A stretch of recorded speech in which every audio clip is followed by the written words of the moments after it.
Bueno, buenas tardes. Gracias por estar aquí. Terminamos hoy un largo año de cultura en filología. Estaba revisando mis notas y empezamos el 6 de febrero, que parece mentira, con una antigua alumna, Irene Reyes Noguerol, que presentó un libro de relatos que luego ha arrasado y ha conseguido muchísimos premios. Eso fue, como digo, el 6 de febrero y aquí estamos hoy, 18 de diciembre, culminando la cultura en filología, como que se siempre jueves a las 7 de la tarde. Hoy acabamos, como los últimos años, con una costumbre que creo que empezó con nuestro primer invitado, si no recuerdo mal, que es acabar el año con poesía, con que un colega de la facultad recite poesía. Este año, como es el cuarto y último año del actual mandato de Canal, pues decidimos hacer algo diferente. Digo, bueno, vamos a hacer un recital colectivo. Así que, bueno, vamos a tener a 6 colegas de la facultad. Había algunas alumnas, finalmente no han podido estar, y yo lo lamento porque yo realmente deseaba que el acto fuera lo más completo posible, pero bueno, los 6 que tenemos son realmente personas excelentes, ¿no? Cada uno va a leer unos 10 minutos aproximadamente, van a leer por orden alfabético del apellido, salvo nuestro primer invitado, y aparte, como fue decano, pues lógicamente tiene mucho poderío, y entonces nos ha pedido ir el primero. Son de diferentes áreas de la facultad. Primero va a leer nuestro antiguo decano, Francisco Javier González Ponce. En esta casa no hay que presentarlo, afortunadamente.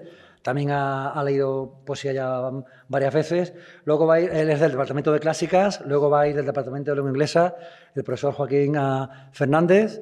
Luego, en tercer lugar, va la profesora Yolanda Morató, del Departamento de Lengua Inglesa. En cuarto lugar, el profesor Carlos Peinado, de Literatura Española. En quinto lugar, la profesora Rocío Rojas Marcos, que colabora activamente en actividades culturales y siempre hay que agradecerle su gratísima labor, del Departamento de Árabe. Y luego, por último lugar, pero no menos, como se dice en inglés, y que creo que también es el más veterano de todos, el profesor Manuel Ángel Vázquez Medel, con una larguísima trayectoria poética y crítica.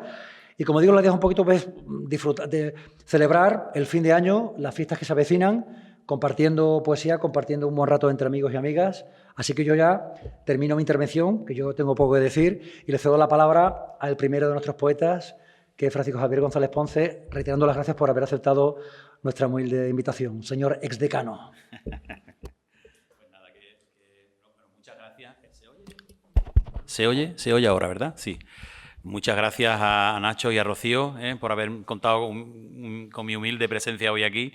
Evidentemente, el problema que tiene cuando uno se reúne con amigos son las exageraciones, ¿no? Entonces lo acabáis de comprobar, ¿no? El hecho de que yo haya pedido el permiso de ser el primero no es por ninguna de las razones que él ha dicho, sino porque me tengo que ir, tengo una misa de funeral dentro de una hora, entonces no voy a poder estar más tiempo, ¿no? Si puedo, luego diré por qué. Y nada, agradecer estar aquí. Es muy, muy hermoso poder estar con vosotros hoy, con colegas a los que quiero muchísimo y también como poetas, con los que con algunos ya conozco su producción, con otros todavía no. Y bueno, muy especialmente mi maestro Manuel Ángel, que una vez más tengo presente, que me inspira muchas de las cosas que yo escribo y que lo tengo en mi memoria desde los años de juventud, donde empecé a aprender un poquito de literatura, de crítica literaria de su mano, cuando era todavía muy joven, pero tan sabio como ahora, ¿no? Y tan buen poeta. Así es que no quiero dilatarme más.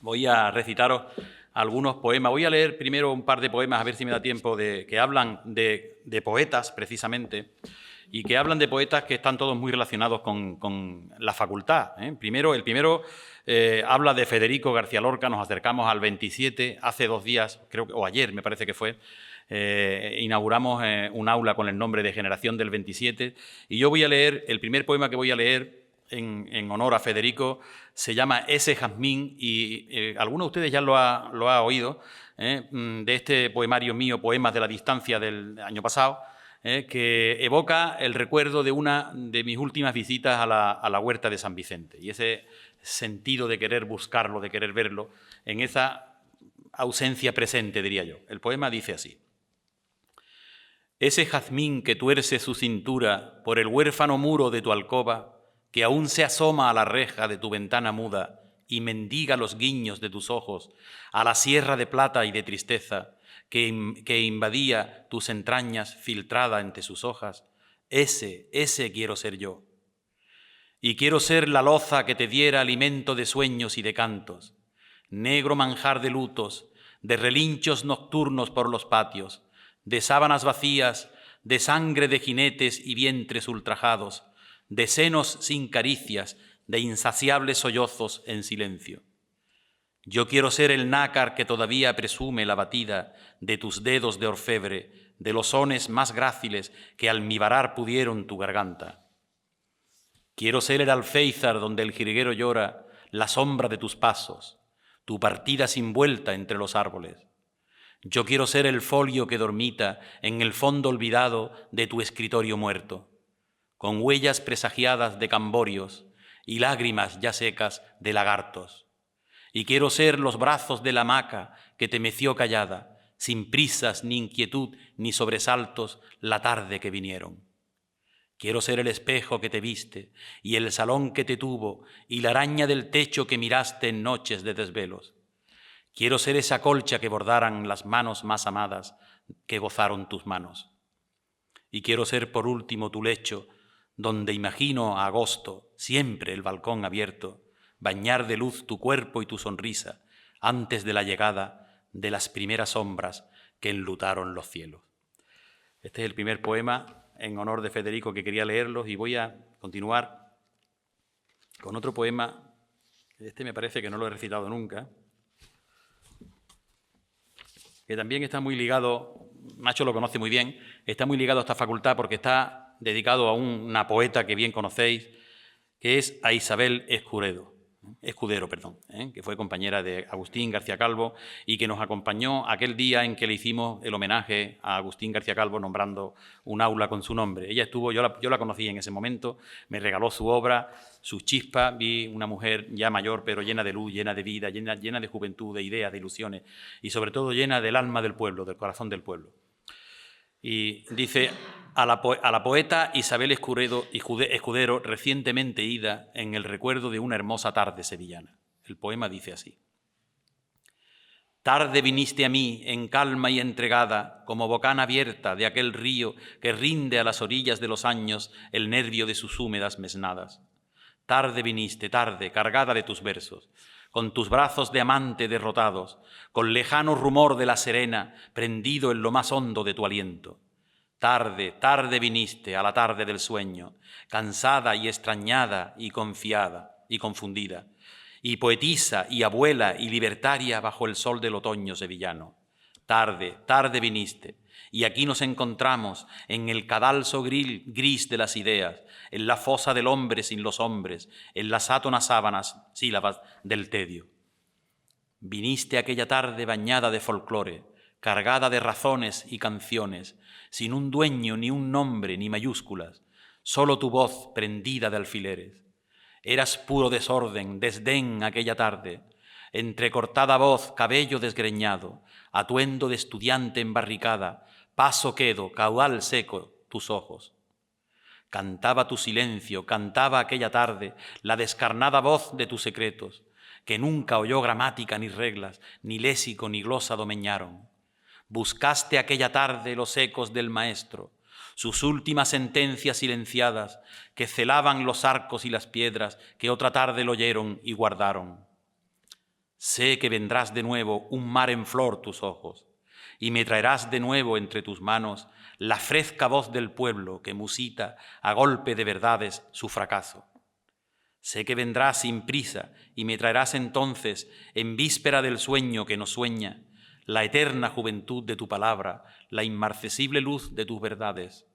Y te veré esa tarde del día menos pensado, cuando ya no haya versos ni canciones, ni palabras, ni dogmas, ni alfileres, ni formas, ni apariencias, ni dictados. Y tú y yo nos iremos, libres tú y yo de todo, por caminos que nunca nos trazamos, por la oscura certeza de las sombras, en busca de ese umbral definitivo donde habite la gracia por mandato. Bien, estos dos poemas son los que quería leeros de este poemario, Poemas de la Distancia, y ahora, si tengo unos minutos, creo que todavía los tengo, ¿no? Sí, los tengo. Voy a leeros dos poemas inéditos que verán la luz el próximo año en un poemario que se llamará Desde la orilla y la distancia, y bueno, pues como siempre ocurre, a los hijos que más cariño se le tiene siempre a los últimos, ¿eh? Y a los poetas nos ocurre lo mismo también. Sois perfectamente testigos de lo que estoy diciendo todos vosotros, ¿no? Este poema es lo más parecido a un poema de guerra, es un poema de verso largo, de verso alejandrino, ¿eh? Y es lo que siente un ejército, lo que siente un caballero cuando se lanza al campo de combate y pierde la batalla.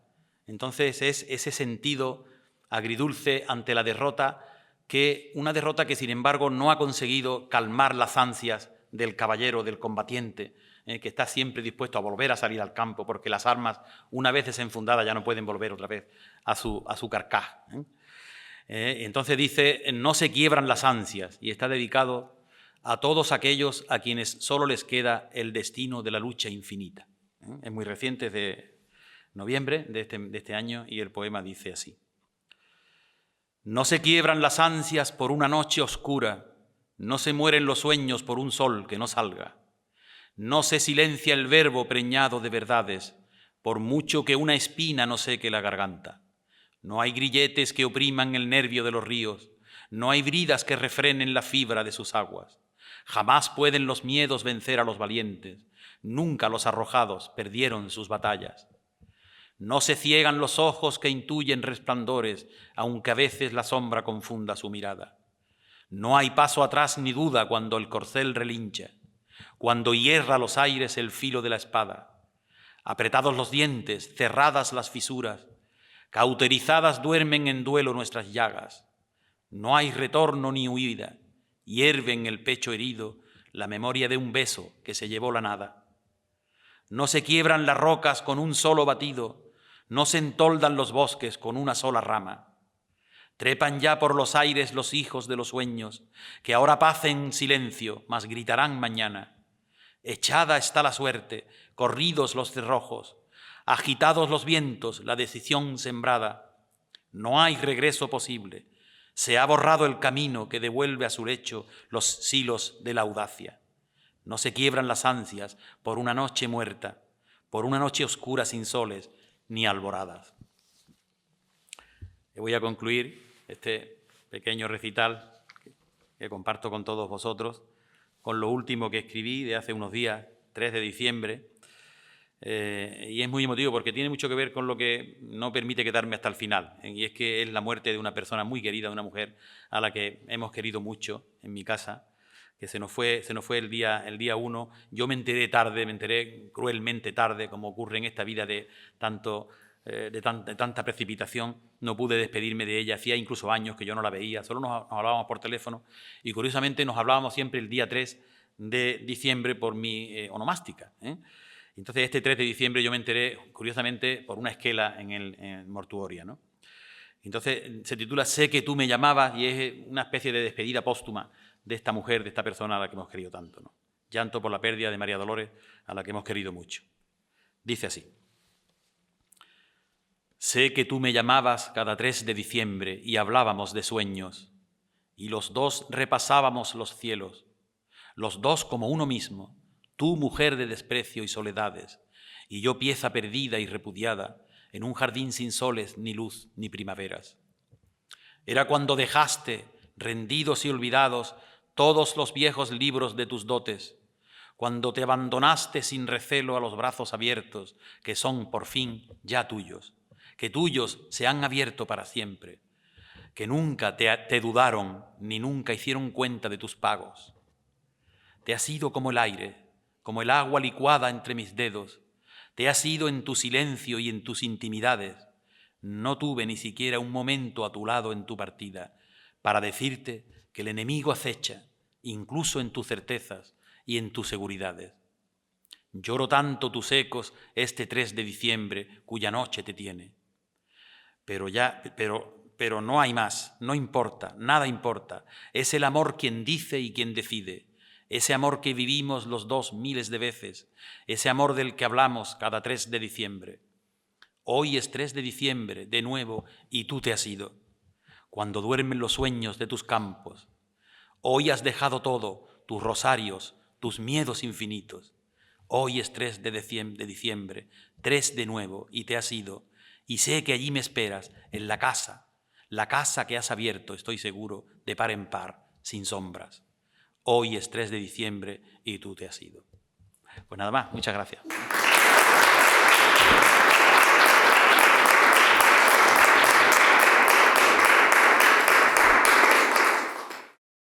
Buenas tardes. Muchas gracias a Nacho, a Rocío por la invitación, a todos los demás por vuestra presencia. Para mí es un honor también poder recitar en compañía de todos vosotros. Yo soy básicamente un poeta de internet porque no he publicado mis poemas. La diferencia es que no soy joven, ¿no? Porque cuando se dice poeta de internet soy un poco peculiar.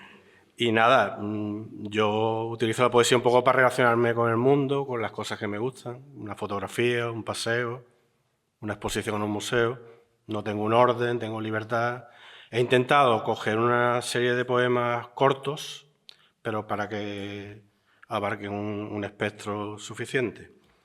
El primero se llama Ex natura rei, que es un principio de los escolásticos, de Duns Scoto, y lo combino con unas fotografías que yo vi de un parque natural de Arizona que se llama Parque Natural de los Arcos, Arches Natural Park, que es una formación increíble rocosa, es el paisaje de Arizona desértico rojizo y unas construcciones de arcos, ¿no?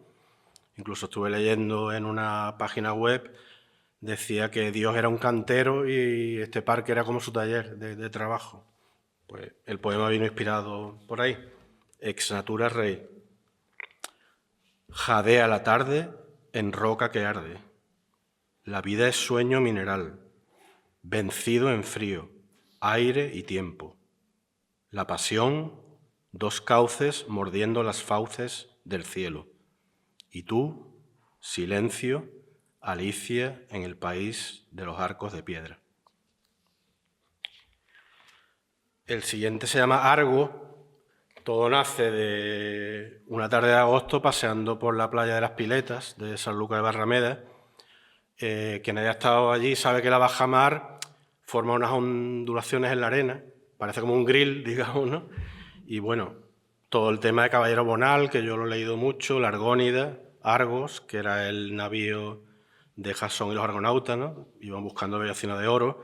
Se decía que tenía la capacidad del habla y de la profecía porque la habían hecho con madera de roble de un oráculo, de los árboles que estaban alrededor, y de ahí también surge el poema, que se llama Argo. Entrevero mi paso con vértebras de arena, trilobites de la marea. Allí, fondeada sobre teselas de plata, me habla con don de lenguas, verde y aguamarina. Predice y calla. Sobre la bóveda de pinos, un pez de fábula y nube abre voraz sus fauces, botín inesperado. El siguiente es un poema cortito y durante una época yo estuve escuchando mucho madrigales de Carlo Gesualdo, que era un príncipe tardo renacentista italiano y también músico. Tiene parte profana, el madrigal básicamente es una composición para varias voces, amorosa, de tono alegre, pero también tiene música sacra. Entonces pensaba la relación entre la poesía y la música, entre las palabras y las notas, y de ahí surgió un pequeño poema. Le puse de nombre Tatuaje sobre un madrigal de Carlo Gesualdo. Estuvieron siempre ahí, hipnóticas y audaces, pulcras e inestables, adheridas a la segunda piel del viento, celaje de la torre que flota sobre las aguas. El siguiente está inspirado por un cuadro de Valdés Leal, no sé si recordáis que hubo una exposición temporal en el Bellas Artes, creo que en 2021, entonces rompió un poco la imagen tan ténebre, ¿no?, de los famosos cuadros del Hospital de la Caridad. Vinieron 3 cuadros de la Iglesia del Carmen de Córdoba y uno de ellos se llama Elías y el ángel, que es un episodio bíblico muy famoso. Elías es el gran profeta del Antiguo Testamento. En el libro de los Reyes está este episodio. Elías sale caminando, va hacia la ciudad de Oreb, se queda dormido debajo de un enebro y un ángel lo despierta. Le dice, levántate y corre porque pesado y largo será el viaje. Yo creo que prefigura el levántate y anda también de Lázaro. El cuadro, mucho color, totalmente distinto a lo que pensamos de Valdés Leal, lo vi en el Museo de Bellas Artes y quedé prendado y escribí este poema. Elías y el ángel. Letanía estática, eléctrica como luz, concede puertas al desierto vacío, destrazado de vacío, lleno aquí de mar, tacto y reflejo del ángel en ti, volar, flotar. Y voy a acabar con 3 poemas un poco diferentes a modo de epílogo. Este es un poema muy cortito e inspirado por una escultura de Rodin. Está en el Museo Rodin de París. Todos pensamos en El Pensador, quizás esa es la gran escultura de la soledad del individuo, pero es el beso. El beso es una escultura, a mí me parece maravillosa, de la comunión, ¿no?, entre las personas. Y le puse un nombre buscando el efecto, Credo para un mundo de urgencias. En la belleza, cincel y centinela, te ingenio, te pugno, te beso, como mármol al ausente. El siguiente está inspirado por una canción de George Harrison, del ex Beatle, y es muy curioso porque es un disco póstumo. Una vez que sabéis que murió de cáncer, ¿no?, un tumor cerebral, creo. Tumor cerebral. Entonces, una vez que murió, sacaron un disco que, claro, nada más que ser póstumo, ya uno ve ahí unas características testamentarias, pero una canción de ella me pareció también que era el testamento. En inglés se llama Rocking Chair in Hawaii, una mecedora en Hawái. Y mi poema se llama así, Una mecedora en Hawái. Tengo 2 líneas de la canción traducidas del inglés que me parecen muy, muy reveladoras. Si no captas la escena, no sabrás lo que siento. Bueno, yo veo que es el testamento de George Harrison. Guardaba en el bolsillo de la camisa una navaja roma mi abuelo. Con ella mondaba naranjas como quien talla bustos de diosas griegas. Algún día, sentado en una mecedora en Hawái, acertaré a sonreír como él. Será guitarra al mar, resistir al rapto de una flor, mi última batalla por librar.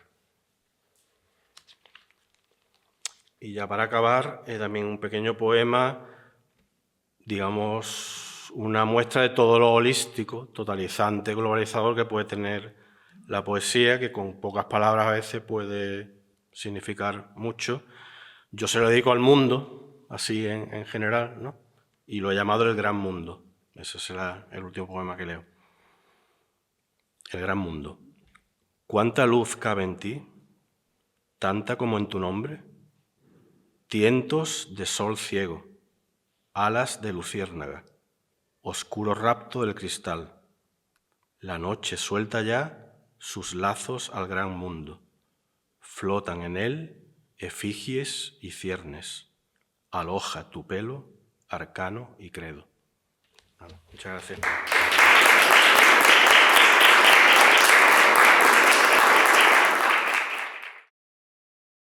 Bueno, pues me sumo a los agradecimientos a Rocío, a Nacho, por organizar este acto para cerrar el año. Yo ni siquiera cuando me dicen que soy poeta siempre digo que no, porque mi ambición siempre ha sido escribir mucho y publicar poco. Creo que el mundo no necesita tantos poemas, pero al mismo tiempo, ¿por qué no? A veces está bien compartirlo. Compartir todo esto con los amigos y celebrar la vida. Me considero una escritora de corte íntimo social, que parecería contradictorio, porque escribo siempre para dejar pues aquello que estoy viviendo, y normalmente se trasluce en mi poesía, como podrá verse ahora. Los 2 primeros poemas que voy a leer vienen de un libro que se llama Nadie vendrá a salvarnos. Es un libro que publiqué tras haber superado una enfermedad. Son poemas desde 1994 hasta 2004. Reuní una serie de 50 poemas y como en aquella época hacía bastante traducción de la guerra, están basados en esa experiencia. El primero se llama Cansancio. El aire de la guerra va cargado de cansancio. Los niños cuando nacen lo contraen, basta un año. Si pudiera escoger, le dejaría a mis hijos un regalo, el poder de la imaginación, tan extraño. El siguiente poema, también breve, se llama Misterio. La ignorancia produce risa a los propios ignorantes. El conocimiento produce lágrimas a quienes lo salvaguardan. Los llantos de unos hacen reír a otros. Las masas suman uno. Hay tanta gente sola. La mediocridad es un misterio. Me había planteado hacer una presentación siguiendo esa rima británica del siglo XIX que dice que todo buen deseo de prosperidad, de amor, de pureza, debe incluir algo viejo, algo nuevo y algo prestado. Esta es la parte vieja. Voy a proceder a leer unos poemas inéditos que nunca publiqué, a pesar de que sí que circularon y sí que los he leído, pero permanecen en mi correo electrónico, que es algo muy moderno hoy en día. El primero se llama La fiesta de la espuma, está dedicado a mi hermano. Me quedaba siempre dentro cuando el coche se metía en el túnel de lavado. Aprendí a ser paciente, a ver correr en silencio el jabón junto a la mugre, a sentir la espuma blanca que se enfrenta audaz al polvo y le gana la partida. Parecía que pasara la vida como en el cine, mi hermano y yo espectadores de algo que avanza lento, inmersos en la cascada de esa espuma luminosa, más tarde amarillenta, de burbujas ordinarias para quienes ya no conservan la tierna mirada infantil. A veces vuelvo a ese instante y admiro aquel dominio de los tiempos, sutil forma de inconsciencia sagrada con la que ser plenamente feliz mientras me resbala la mugre. El siguiente poema se llama Buen rollismo 3.0, es una declaración de principios y dice: no creo en la gente que nunca tiene un mal gesto con nadie, tampoco en los que ensalzan como si fuera un gran logro a quienes nunca hablaron mal de su verdugo. La hipocresía jamás salvó a nadie del fuego. Los cobardes no hacen sino echar leña a las llamas. La falsa bondad es una cerilla húmeda olvidada en cualquier bosque que prende la mecha sin previo aviso. Y para terminar, voy a leer este libro editado por Ignacio Garmendia, un gran amigo de la colección Vandalia, que se llama Ahora, es de 2019, y comienza, decía eso de algo prestado, porque comienza con un poema que escribí en Madrid cuando vivía allí y comenzaba a cambiar la ciudad de manera terrible y las calles estaban llenas de escombros y de las vidas de la gente en los contenedores. Y este lo escribí yendo a trabajar y tiene un ritmo que se puede leer con el paso, era una cuesta hacia mi trabajo y lo fui componiendo mientras caminaba. Se llama Biografía no autorizada. Cerrar con llave vidas lo hace mucha gente, ocultan cuanto pueden, se agencian sus cajitas y guardan plata, joyas, lingotes o dinero. Con 7 llaves sellan objetos personales, tesoros tan absurdos que no querría nadie. Y luego está la calle, basura allí esparcida, contenedores llenos de objetos tan privados que son pornografía, perritos de escayola, estatuas de los santos que ya no tienen fieles, mantitas con encajes que están tan hechas polvo, la vida de una anciana, carroña del mendigo, expuesta a todo el mundo. Aunque es como un donante, no importa cuánto pierde, su vida hecha pedazos revierte en otras vidas, genera tantos mundos que solo con un gesto ya ha iluminado el rumbo de alguien con su santo, su perro, su mantita, de alguien que camina con un nuevo tesoro que esquiva así a la muerte. Camiones de basura que arrasan todo al paso, personas que reciclan, los hipsters del momento, el fuego en descampados. El polvo vuelve al polvo, la vida da más vida y el mundo milagroso celebra en cada gesto que es inagotable. Una reflexión sobre hacerse mayor, cosa que, como le digo a mis alumnos, nos pasa a todos. Es la única enfermedad que nos va a tocar pasar a todos y no necesariamente en cama. Se llama al pasar de los 40. No me preguntes qué he aprendido, pues ya sabes de sobra mi respuesta. No nací para vivir de rodillas, pero tampoco aspiré nunca a ser una joven promesa. Como nadie me esperaba, me puse pronto de pie. Salí corriendo, sorteando el todo y la nada, como si fuera invierno y no hubiera un alma en la playa. Subí ansiosa las dunas de aquello para lo que valía y luego bajé descansando, recogiendo alguna cosa, observando los detalles. Ahora esa playa no existe más allá de mi memoria. La arrasaron temporales, pero aún huele y se pega como la miel en los dedos. A veces, ya lejos, en la ciudad o en la noche, si truena o llueve fuerte, cuando se abren los paraguas intento pasar debajo. Así no tengo que abrir ninguno ni luchar por espacios que, aunque no lo parezca, no son de nadie. Sí hay ciertas cosas que, como si las hubiera leído en un libro de proverbios chinos, he aprendido más tarde. Hay que dedicar más tiempo a la observación de la batalla que al combate cuerpo a cuerpo.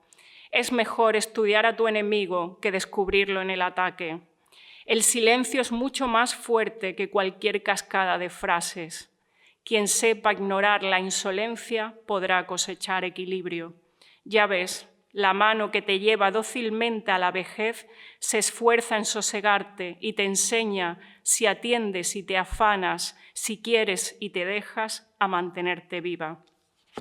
Y por último, un poema que escribí porque todo el mundo se me acercaba cuando leía mis poemas y me decía, ¿pero esto te ha pasado a ti? Y yo les decía que, bueno, que nadie le pregunta a Tarantino si las cosas que él rueda le han pasado, por tanto, tampoco entiendo demasiado bien por qué a los poetas se les pregunta si les ha pasado tal o aquella cosa. Se llama Foto robada.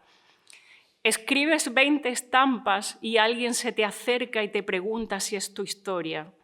Esbozas vida en unos versos y ya hay alguien que piensa que es la tuya. Los poemas bien tienen, al menos en un principio, algo de foto robada. Siempre hay alguien que cree descubrir lo que no has visto, pero lo que hay ahí es tan tuyo como ese color de pelo del que te has teñido ahora. Es tuyo, claro, lo pagaste, pero no te pertenece. Es tuyo, está en tu cuerpo y ni la fórmula ni la química te harán jamás justicia. En esta foto robada, ahora te das cuenta, estás casi posando y ya no queda nada, ni siquiera eres tú, aunque lo parezca. Muchas gracias.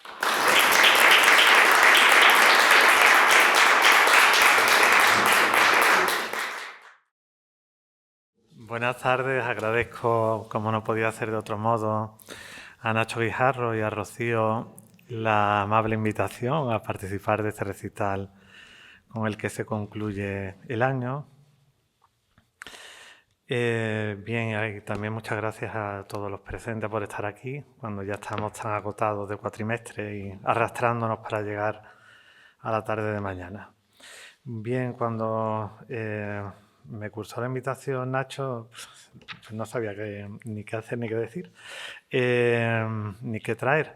Entonces, bueno, mi último libro, que me parece un poco sombrío, pero tiene algo de luz en algún momento, tiene una sección dedicada a, bueno, tiene determinados símbolos. Esta parte está dedicada a la comida como símbolo, ¿no? Y en él pues hay un par de poemas navideños ambientados en la Navidad. Así que dije, pues ya que estamos, ¿no?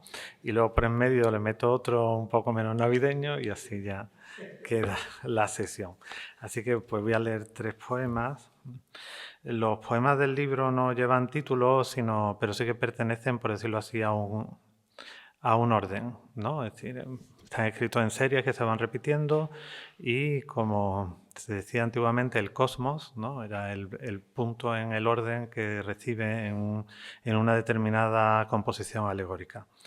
Pues el primero se titula Raíces, o el orden al que pertenece Raíces y Constelaciones, y como vais a ver remite a una de esas comidas navideñas de la infancia. Dice así: el teatro de sombras del recuerdo. La multitud de primos con su plato de plástico, su trozo de tortilla y de empanada, la medianoche, el huevo hilado, 2 croquetas en equilibrio sobre sus rodillas. En la cocina, con la caja de cartón, brocal sin fondo, siguen sacando y repartiendo la cadena de platos que se extiende como las jerarquías neoplatónicas por los pasillos hasta anudarlo todo. Tú juegas con los primos a esconderte por los cuartos en lo oscuro.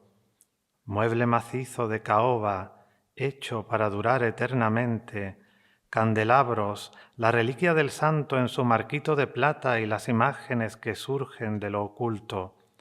La corona y el aura de la Virgen, el ángel de la guarda de Murillo que va guiando al niño. El timbre suena lejos, llueven los besos de aluvión junto a la entrada, el besuqueo húmedo y pringoso de las tías mayores. En la cama siguen creciendo en monte los abrigos. La hueca vibración de aire de plástico como un tambor vacío y laringítico, aunque ondulante y suave y juguetón en mano de los chicos que se truecan los trozos de comida que no quieren, admirable intercambio. Pasan un plato con los polvorones. Tu primo toca la guitarra y cantan, y tiene frío el pobre bien en cueros. Mira al abuelo cada vez más sordo en su rincón, y justo al lado, 2 estatuas sedentes, tallado en plata blanca el pelo de la abuela. Entonces no veía sus figuras. Cuántos ríos de sombra arrastra cada vida y hoy confluyen. Cada difunto en red tira del otro como en racimo y comparece en pie, saliendo de la noche. Están presentes, miembros fantasmas pesan y te invocan hundiéndote en la danza de sus ramos. Detrás de ti, detrás de cada rostro están los cuerpos de cuantos nos preceden. No se han ido, sino que nos transfunden veneno o alimento en esta tarde. Como se afina el oro que atraviesa el crisol del balcón en la madera de la intangible celosía, en carne, estuco, imagen estofada, así esta luz de Pascua los proyecta, como una vidriera en las paredes, su historia muda te habla y nos bendicen.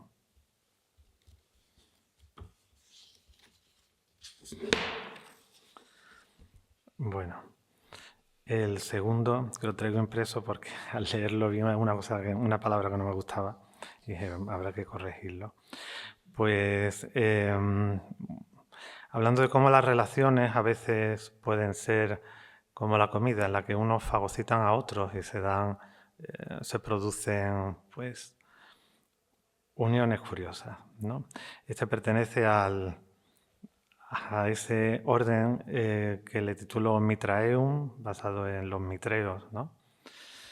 Bien, esa parte profunda debajo que se encuentra, bueno, Cuando se ha excavado algunas iglesias, arqueológicamente se han encontrado pues, esos mitreos en honor al dios Mitra, ¿no? Se celebraban esos rituales. Dice así: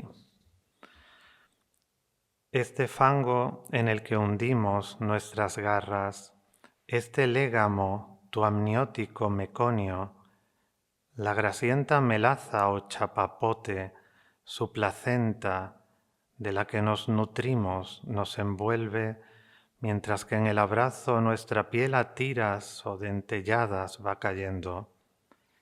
Sientes el grumo turbio de las algas, tocas sus húmedos hilillos en la piedra sobre tu piel, tus poros penetrando hasta los nervios, las raíces que crecen y se clavan atándome a tu carne mis quelíceros, agujas que atraviesan tu tejido epitelial, hacen crujir la costra, su perforación genera los alambres o tendones como accesos pilonidales que van tejiendo el único organismo, un aparato circulatorio en la maraña de gusanos que se enroscan a tu cuerpo y que nos unen. Entre mis dientes quedan hebras de tu carne, esta gloriosa transubstanciación, y me transformo, probóscide contigo, parásito de ti, en tronco único.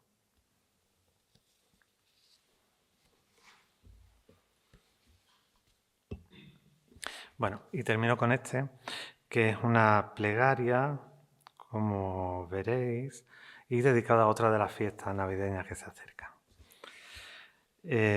Bueno, lleva Vía Sacra delante. Dame, Señor, los ojos de chiquillo, del que miraba con asombro los regalos, gritaba sí hasta tocar el techo cuando entrábamos en tromba en el salón. Años después llegabas displicente con la media sonrisa, te quedabas junto al rincón, un animal herido que otea a todos lados esperando el ataque, como si la presencia de una sombra de piedra en tu cogote te arrastrara tirando a tus espaldas con cadenas o golpeara una vez más tu frente.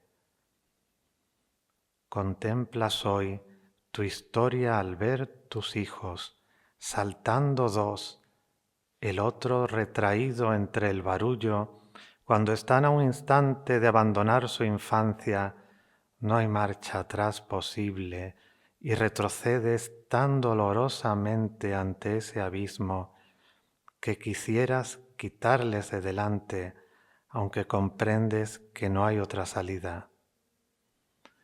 Dame, Señor, los ojos de chiquillo, te decía, para tragarme entero tu misterio.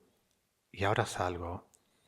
La mañana de Reyes con los niños, de casa en casa almuerzo, se hace tarde y en la calle las hojas de los árboles me asaltan como un gran sí.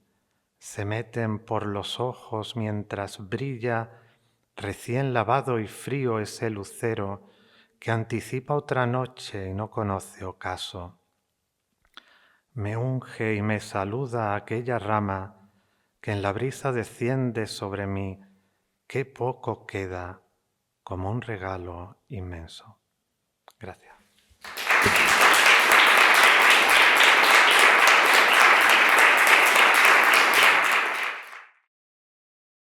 Buenas tardes. Yo quiero empezar dándoos las gracias a vosotros. No puede ser de otra manera por estar siempre dispuestos cada vez que os hemos pedido participar, colaborar, asistir, por estar siempre ahí, tanto a Nacho como a mí. Sé que os lo agradecemos de verdad y por aceptar, de hecho, hasta el final, estar hoy aquí también esta tarde terminando con este recital de poesía. Muchísimas gracias.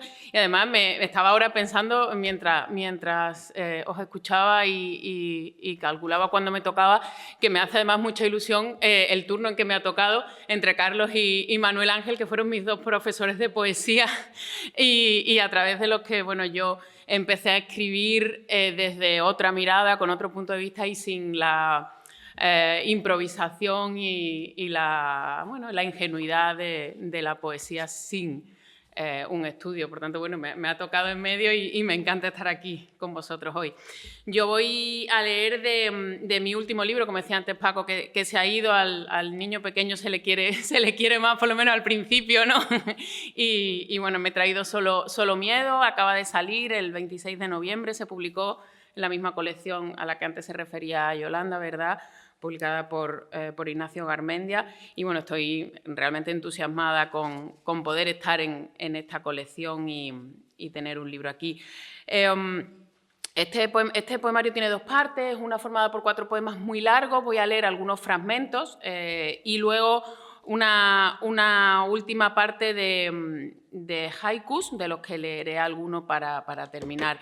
Bueno, me pasa un poco como decía Carlos, ¿no? Aquí yo no tengo aquí nada que hable de la Navidad, pero sí he elegido unos fragmentos en los que la reflexión sobre el miedo y lo que yo he intentado hacer con este libro, que es ir desde los miedos personales a los miedos del mirar a nuestro alrededor y ver lo que se está convirtiendo, el mundo en el que vivimos. Creo que ahora que vamos a entrar en este tiempo de Navidad, pues me parecía que podían ser unos fragmentos bueno, que estarían bien esta tarde. Voy a empezar con un par de fragmentos del primer poema muy largo y luego voy al siguiente. Hay muchas cosas que te dan miedo, no que se vaya la luz, no un trueno, pero sí el rayo, no un fantasma, pero sí su nombre, porque cuando las cosas tienen nombre, existen, pesan y deambulan. A veces incluso tienen un pasado, y ese pasado es tiempo ignoto, aunque finjas leerlo en manuales de historia, aunque creas haber estado allí. Ese tiempo pasado se olvida, como se olvida el color de las olas en retirada, como se olvida el sonido de las hojas al moverse, como se olvida la última sonrisa de una vida antigua. Cuesta trabajo el recuerdo, quebrado, fracturado en imágenes que se agolpan y ocupan espacio, que se atascan, como se atascan la risa y el llanto. Llanto singular, risas plural. Eso también da miedo. Puede dar miedo que empiece una guerra, pero eres de la generación que se olvidó, de la que solo lee del ruido de las bombas. Si lo escucharas, ¿qué creerías que ha sido? Ves dibujos de pesadillas reales, hechos por niños en escuelas campamento, con paredes de plástico, sentados en el suelo. Ellos sí saben cómo suena una bomba, reconocen el olor de ese miedo. Lo desescombran cada mañana y vuelven a su aula con paredes de plástico. Sonríen y son sonrisas que sobrecogen el aire. Sonrisas verdaderas que punzan en lo más profundo de la mentira que devuelven reflejado el esperpento. La culpa también da miedo. Tienes que poder dormir. Pesadilla, humo, frío, pesadilla, humo, frío. Bueno, estos eran 2 fragmentos del primer poema largo y voy a leer ahora completo otro de los primeros de esta sección, que se titula El nombre del miedo. A mí me ha interesado mucho reflexionar, ¿no?, esa idea que ya está apuntada aquí, porque en realidad todos estos poemas se podrían leer como una sola... ¿no?, un solo gran poema continuo, porque al final van a estar dándole vuelta a la misma idea y reflexionando sobre cuántas cosas deberían darnos miedo, porque todo este libro nace de unos versos de Ángel González que dicen: hay que ser muy valiente para vivir del miedo, no siempre el miedo es asunto de cobardes. Y bueno, a partir de esa reflexión es sobre lo que yo escribí todo esto. Bueno, el nombre del miedo. Se ha roto el cristal de una ventana. Hoy hace mucho frío. Silba entre las rendijas. Se ha roto el cristal de una ventana y te dice el que ha venido que mejor ventana nueva, entera nueva. Mejor cambiarlo todo. Pica la pared, arranca la ventana vieja y solucionado. Imaginas solo el hueco. La propuesta es el vacío, como está vacío este poema de palabras danzando alrededor de una idea, solo miedo. Pero, ¿y si está también vacío el miedo? ¿Y si está invadido de ausencia? ¿Y si es miedo al miedo lo que ronda? Debilidad punzando en las sienes. Te pica la pared, te quita la ventana. Mientras escuchas la explicación, mientras te dice el precio, mientras la habitación está invadida de calle que entra sin barreras por el agujero del cristal roto, calculas el valor de una vida. La comparas con el precio de la ventana y sale a deber. Una vida vale menos que un cristal roto y eso da mucho miedo, porque ya no da ni pudor, ya nadie se avergüenza. Por eso es más fácil el reemplazo. En el centro del poema ha caído una bomba.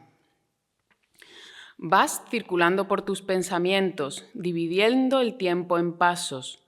Huele a óxido, agrio, sucio. Vas circulando, miras por la ventana. El edificio de enfrente está abandonado. Han salido ramajos entre las grietas del suelo. La vida resiste en soledad. Las plantas crecen. Manto verde, copas de árboles, espacio tomado, terreno ocupado por la lucha. Hay miedos silenciosos, miedos que avanzan de puntillas, no los oyes llegar. Se ponen delante, retadores, así, sin cita previa.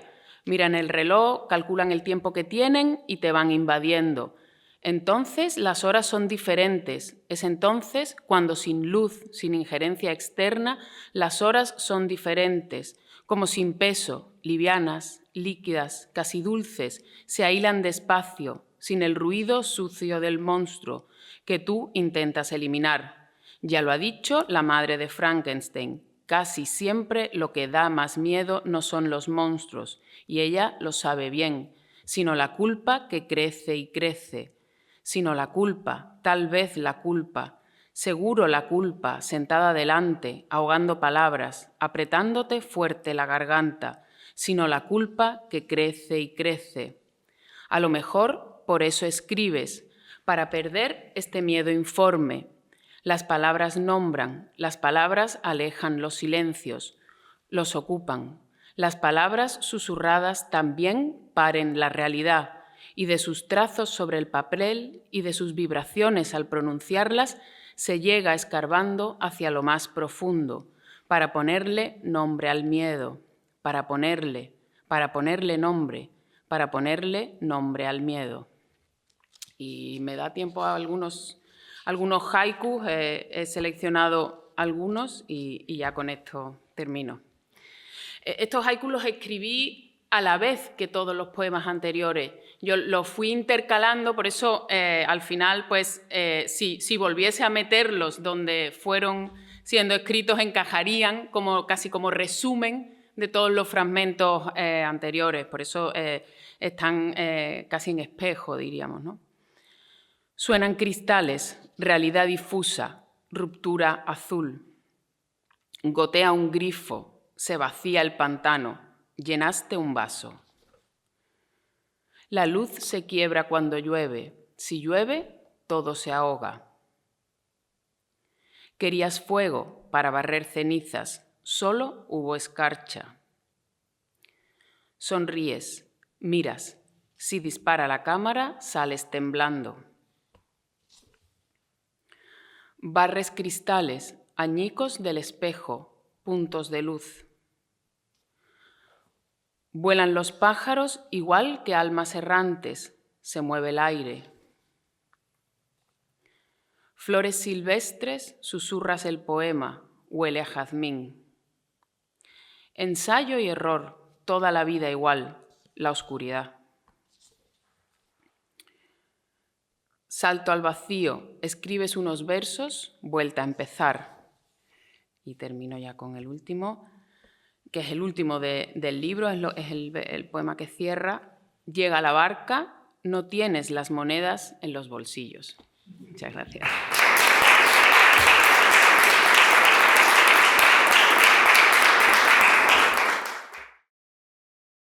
Muy buenas tardes, queridas amigas, queridos amigos.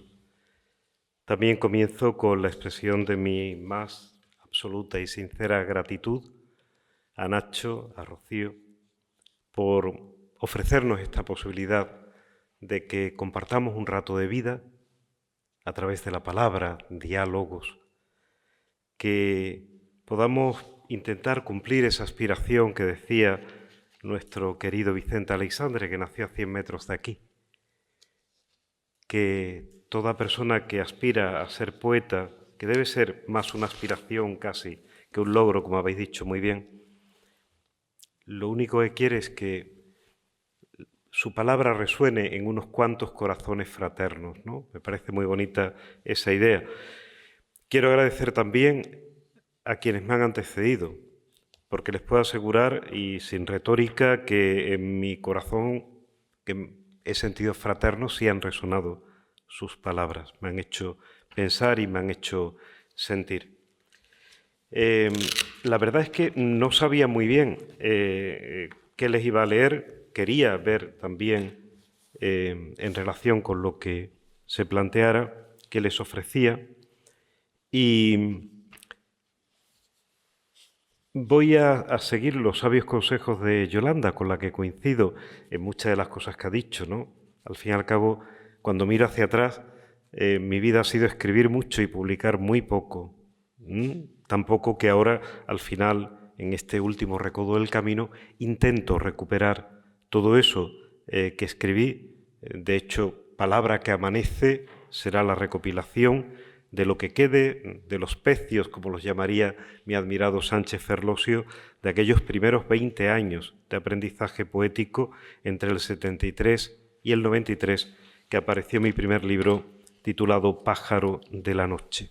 Un libro que se abría con citas de Hölderlin y con citas de Aleixandre, precisamente, y que le quiero dedicar especialmente a Clara Marías, que estudia muy adecuadamente ese juego de la intertextualidad y de la cita. Yo suelo decir, y también sin ninguna retórica, que si algo de positivo puede haber en mi creación poética, viene de los gigantes sobre cuyos hombros procuro alzarme. Somos enanos a hombros de gigantes, y por eso para mí la polifonía es realmente importante, que a través de mi voz surjan otras voces.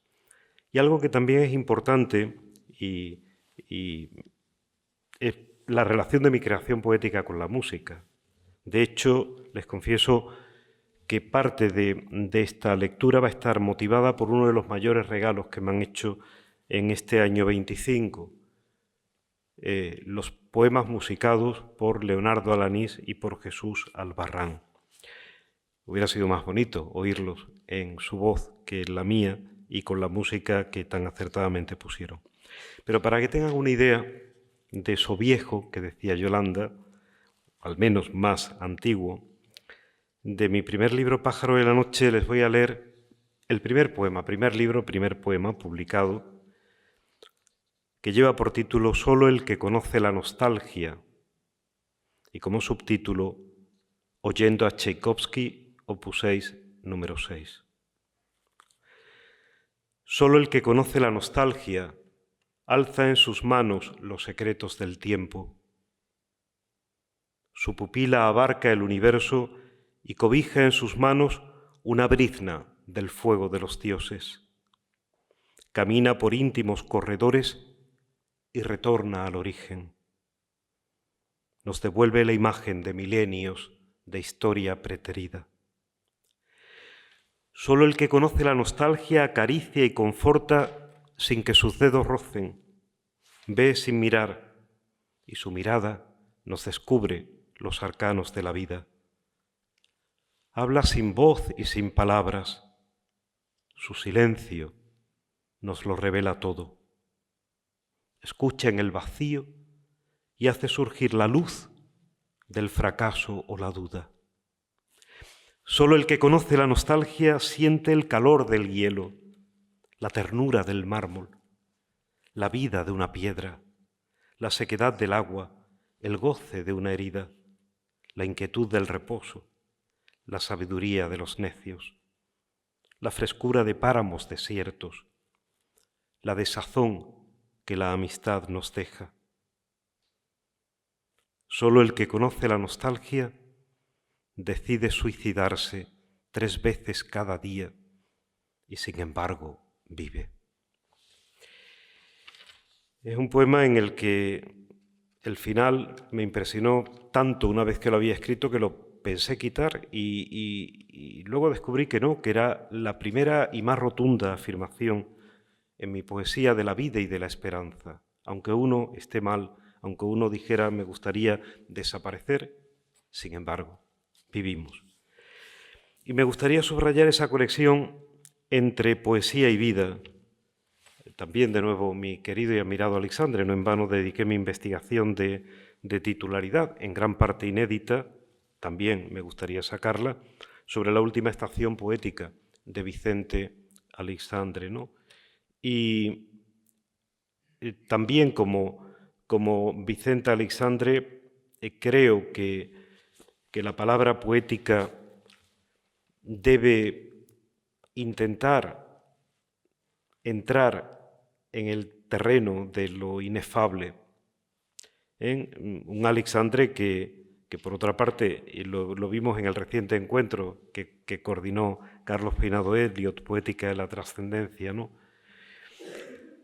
Les voy a leer ahora un poema nuevo, que ustedes serán los primeros que oigan, y que es el primer poema de mi próximo libro. Debía haber salido este año, Paisajes de la Duda, pero me impresionó tanto que alguien como Valentín Navarro Viguera dedicara 240 páginas a estudiar mi creación poética, los 3 primeros libros, que me decidí, ya que me había lanzado un poco más, a revisar mucho más a fondo este libro, que todavía estoy en la última revisión. El poema también comienza con un verso que ustedes van a reconocer, de Rilke, pero verán que sigue un camino muy distinto. Y se lo dedico verdaderamente a ustedes, ¿no? En esa voluntad de resonar en corazones fraternos. El poema se llama Si yo gritara. ¿Quién, si yo gritara, me oiría en las entrañas mismas de la tierra? No busco con mi canto llegar hasta los coros celestiales. Busco algún corazón perdido como el mío en la absoluta inmensidad del universo, mientras la lluvia cae. Querría también leerles, y en homenaje especialmente a nuestras, en femenino, poetas, ahora que estamos en la recuperación y en la reivindicación de, por ejemplo, tantas mujeres valientes que en el primer tercio del siglo renovaron no solo la poesía, también la narrativa, el teatro, las artes plásticas, la música. Para mí, que he tenido la suerte, hace ahora 50 años, de haber encontrado el amor de mi vida, y que lo sigue siendo más cada día, a la que dediqué, por cierto, el poema, uno de los poemas que abrirá Palabra que amanece, que es una sestina, la estrofa más compleja de la literatura española, esa de la que Cervantes solo escribió una en la Galatea, y mi admirado Fernando Herrera varias. La sestina es una sestina de amor que se llama Azaga de tu huella y que también revela la presencia en mí de Juan de la Cruz, y que tiene un título que dice a Juana, entonces, ahora y siempre. Pero no les voy a leer la sestina. Les voy a leer en conexión, porque digo que en gran medida mi compromiso en la lucha que hay que mantener por la dignidad de los derechos de las mujeres, parte de una profunda convicción, también de una raíz biográfica, pero se eleva hacia claves simbólicas. Quiero decir que el poema que les voy a leer, que curiosamente musicaron tanto Leonardo Alanís como Jesús Albarrán, con 2 versiones muy distintas y muy hermosas, revela que ellos descubrieron que este poema tenía algo especial, y efectivamente lo tienen. Y desde sus versiones yo lo redescubrí. Yo he tenido 2 hijas, Leticia e Irene. Para mí la poética del nombre es muy importante. Alegría y paz son dos valores muy importantes para mí en mi vida. Y he tenido 5 nietos, de los cuales son 3 nietas, ¿no? Entonces, estoy acostumbrado a esperar la llegada de una niña, de una mujer.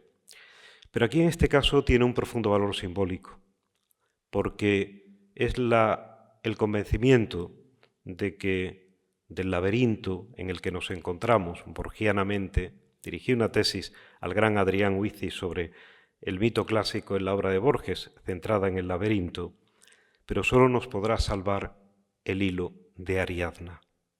Solo nos podrán salvar las mujeres. Estoy profundamente convencido de ello, más allá de la ideología, convencido desde la vida. Creo que este poema consiguió expresar eso, para que ustedes lo entiendan también en esa clave. Nos acercaremos a un mundo mejor cuando una mujer pueda ser realmente libre y no tener amenazas y pueda vivir con plenitud y con gozo la vida. Otra niña vendrá. Otra niña vendrá con la luz en sus manos, con brillo en su mirada, con sonrisa encendida en las brasas intangibles de la tarde. Otra niña vendrá para poner conciencia entre los sauces, para llevar el sueño hasta las olas y parir el crepúsculo, desnuda y en silencio. Entre el alba y la tarde tendrá una vida plena. Descubrirá la sombra que se enreda en sus pasos, descubrirá la risa, descubrirá el amor, descubrirá el olvido. Entre el alba y la noche tendrá una vida luminosa. Y voy a terminar subrayando también la presencia del amor, de la vida, de la luz en mi creación. De hecho, si algún día reúno todos mis libros, llevarán por título, como obra total, es también una lección cernudiana con la realidad y el deseo, o de Jorge Guillén con Cántico, a años luz de distancia. Mi obra poética se llamará Hacia otra luz y comenzará con 2 versos también.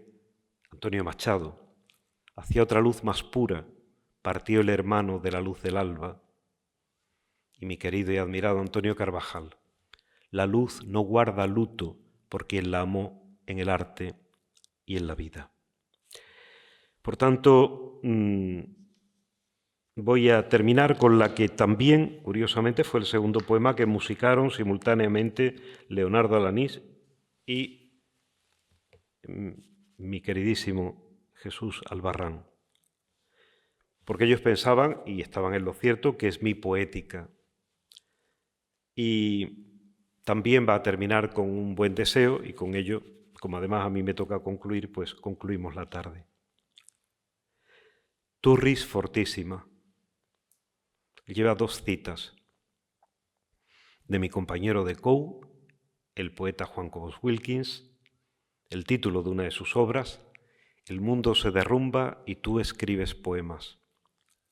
Y una cita de Martín Lutero, que se suele atribuir a Martin Luther King, pero que era de Martín Lutero. Aunque el final del mundo sea mañana, hoy plantaré manzanos en mi huerto. Elevar torres de palabras, levantar puentes de papel, escribir poemas con nuestra sangre mientras el mundo se derrumba, para salvar lo auténtico, lo bueno, la frágil hermosura, antes de que la herrumbre y la carcoma acaben con lo humano verdadero, para no bajar cuando todo baja y rescatar de abismos de abyección la paz y la palabra sanadora, construir recintos para el ser, casas de tiempo y de silencio que den al río de la vida, poemas para la espera y la esperanza, aunque jamás se cumplan los deseos más nobles, aunque los sueños más hermosos nunca se realicen, Plantemos hoy manzanos en el huerto, aunque el mundo se termine mañana. Muchas gracias en el Día de la Esperanza y con muchísimas gracias.